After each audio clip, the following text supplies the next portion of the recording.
You were probably told that the subject is the doer of the verb, that it tells us who or what is doing something.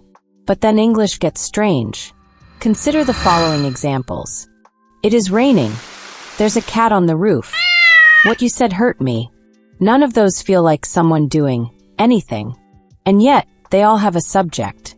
So what is a subject really? Let's find out. Not by memorizing a rule, but by feeling 20 real examples, one by one. These are what every learner starts with. Simple, agent-based sentences. John is eating. The dog barked. We played soccer. I love music. They built a house. Easy, right? The subject is the one doing something. It's the main character. The sentence revolves around it. Now let's bend things a little. It is raining. It's getting dark. It's important to rest. There is a book on the table. There are many reasons to stay.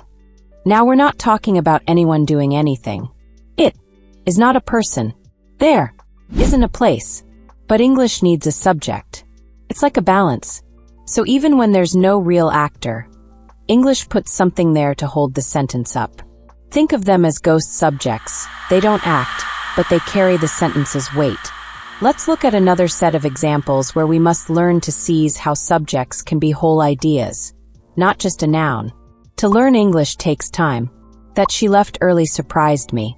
Whether we'll win is unclear. What he said hurt her. Reading at night relaxes me. Now the subject is no longer just a word, it's a full thought. It's not just a single word like book or John. It's to learn English. It's that she left. It's whether we'll win. It's what he said. It's reading at night. These long phrases still come before the verb. They still act as the anchor.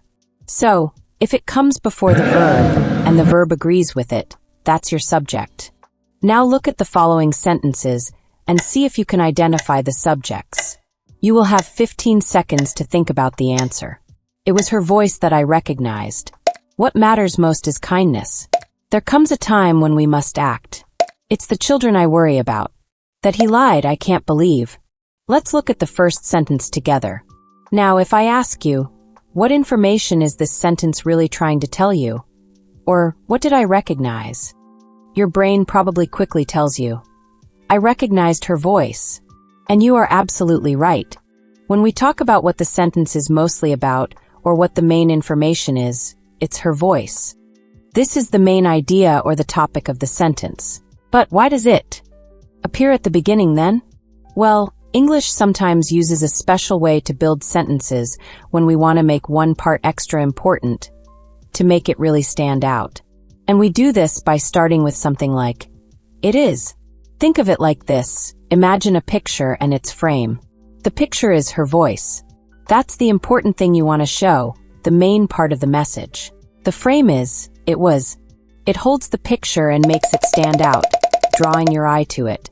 Now here's the slightly tricky part, the difference between meaning and grammar rules.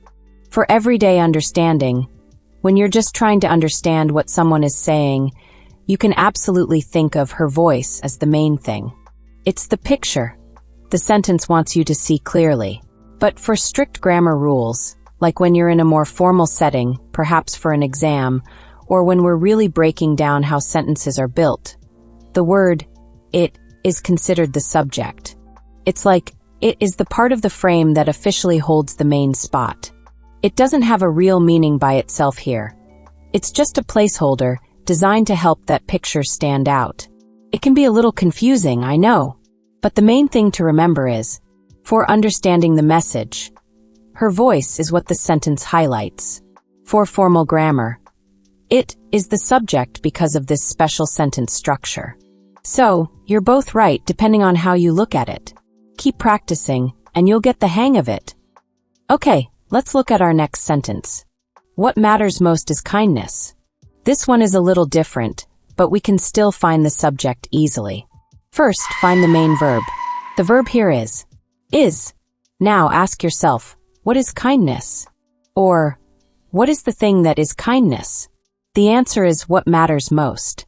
This whole group of words acts like one single thing that the sentence is about. So, what matters most is the subject of the sentence. It's the who or what that the verb is describes. In this sentence, the whole idea of what matters most is the thing being described as kindness. Let's move to the next question. There comes a time when we must act. This one is a bit like a riddle. If you ask, what comes? It's a time. Time is the thing that is coming. There just helps start the sentence but isn't the subject. Can you identify the subjects of the remaining two sentences? Show them in the comments. Did you notice the pattern in the 20 examples above? At first, the subject was a person doing something. Then it became a ghost.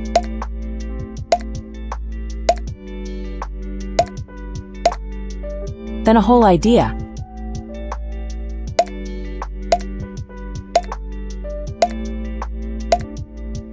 Then a rhythm, a balance.